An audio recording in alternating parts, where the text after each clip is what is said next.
ഇന്ന് എൻ്റെ ഫ്രണ്ട് സ്വാതിയുടെ ചേട്ടൻ്റെ കല്യാണമായിരുന്നു. അപ്പോൾ വർക്ക് നമുക്കായിട്ട് രാവിലെ തന്നെ നമ്മളോട് പോയി പണിയൊക്കെ തുടങ്ങി. രാവിലെ ഒരു വീട്ടിൻ്റെ മുമ്പിൽ വന്നിട്ട് കല്യാണ വീട്ടിൽ മുമ്പിൽ ഇരിക്കുന്നു. നോക്ക്, ചെറുക്കൻ അവിടെ അടേ എന്തോ ഇതിലെന്താ ക്രിയേറ്റിവിറ്റി എന്ന് പറഞ്ഞാൽ കണ്ടുപിടിച്ചിട്ടിരിക്കുമല്ലയോ.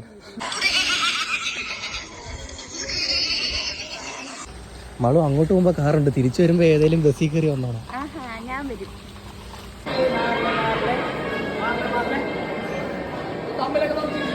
ഒഴിവാക്കി പെട്ടി കൂടെ ഇത്തിരി ഒന്ന് മാറ്റാവോ? പെട്ടി പെട്ടി പെട്ടി പറ്റത്തില്ലെങ്കിലോ? സംസാരിച്ചു മുതലാളി, സംസാരിച്ചു. അവൻ ആദ്യമായിട്ട് അങ്ങനെ സംസാരിച്ചു. കല്യാണമായിട്ട് നീ ചോറ് കഴിക്കാൻ വിളിച്ചു എന്നെ?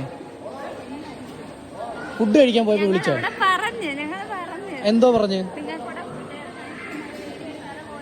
പക്ഷെ അവന് വിഷമമായി, അവന് വറുത്തമീൻ കിട്ടിയില്ലെന്ന് പറഞ്ഞു. അമലിന്റെ ഫോട്ടോ എടുക്കുന്നത്. കല്യാണമൊക്കെ കഴിഞ്ഞ് വൈകിട്ട് റിസപ്ഷൻ്റെ ഷൂട്ടും കാര്യങ്ങളും ഒക്കെ ഉണ്ടായിരുന്നു. എന്താണെന്നറിയത്തില്ല, ഞാൻ വീഡിയോ എടുക്കുന്ന സമയത്ത് എല്ലാവരും മുഖം പൊത്തിയും തല തിരിഞ്ഞു ഇരിക്കുകയോ എന്തോ.